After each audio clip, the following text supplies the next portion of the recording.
আসসালামু আলাইকুম সবাইকে, আশা করি আপনারা অনেক ভালো আছেন। আজ আপনাদের সাথে শেয়ার করব আমার পছন্দের একটি রেসিপি, ওল দিয়ে মুরগির মাংস। এর স্বাদ আর ঘ্রাণ এতটাই লোভনীয় যে প্লেট নিমেষেই ফাঁকা হয়ে যায়। তো চলুন দেরি না করে রেসিপিটি শুরু করা যাক। শুরুতেই আমরা কড়াইয়ে পরিমাণ মতো সরিষার তেল দিয়ে দিচ্ছি। এবার তেলটা গরম করে কেটে রাখা ওলের টুকরোগুলো দিয়ে আমি কিছুক্ষণ ভেজে নেব।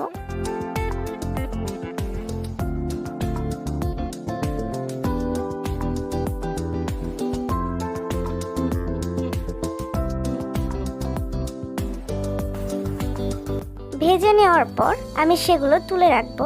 এরপর কড়াইয়ে আবারও সরিষার তেল দিয়ে এতে দিয়ে দিচ্ছি দারুচিনি, এলাচ, লবঙ্গ এবং চেরা কাঁচা লঙ্কা, পেঁয়াজ কুচি দিয়ে ভালো মতো ভেজে নিতে হবে।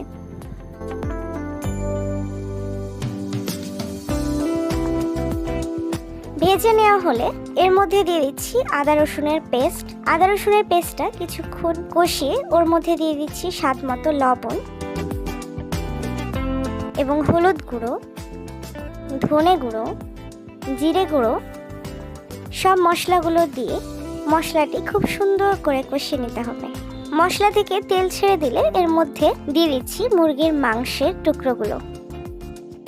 এখন মাংসগুলো মশলার সাথে ভালোভাবে মিশিয়ে কষিয়ে নিতে হবে, যাতে মাংসের ভেতরে মশলা ও ফ্লেভার ভালো মতো প্রবেশ করে।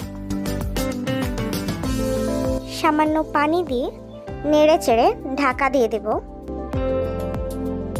মাঝে মধ্যে ঢাকনা তুলে নেড়ে দিতে হবে যাতে নিচে লেগে না যায়। মাংস কিছুটা কষানো হয়ে গেলে এবার আগে থেকে ভেজে রাখা ওলের টুকরোগুলো এর সাথে মিশিয়ে দিতে হবে। মাংস ও ওল একসাথে আরও কিছুক্ষণ ভালোভাবে কষিয়ে নিচ্ছি।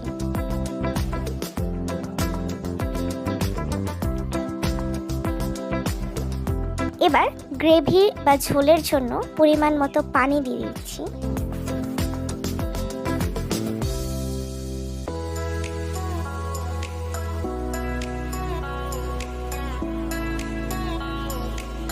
পানি দেওয়া হলে ঢাকনা দিয়ে ঢেকে মিডিয়াম আঁচে কিছুক্ষণ রান্না করতে হবে, যাতে ওল নরম হয়ে যায়। দেখুন, ঢাকনাটা তুলে দেখিয়ে দিচ্ছি, আমাদের ওল রেসিপি একদম তৈরি হয়ে গেল। দেখতে যেমন লোভনীয়, খেতেও ঠিক তেমনই দারুণ। গরম গরম ভাতের সাথে এই রেসিপিটি পরিবারের সবাই বেশ চেটে পুটে খাবে। আপনারা অবশ্যই হলেও বাড়িতে একবার ট্রাই করবেন ওলের এই রেসিপিটা। আমার যদি রেসিপিটা আপনাদের ভালো লাগে তাহলে অবশ্যই লাইক, কমেন্ট ও সাবস্ক্রাইব করে আমাদের পাশে থাকবেন। সবাই ভালো থাকবেন, দেখা হবে পরবর্তী ভিডিও।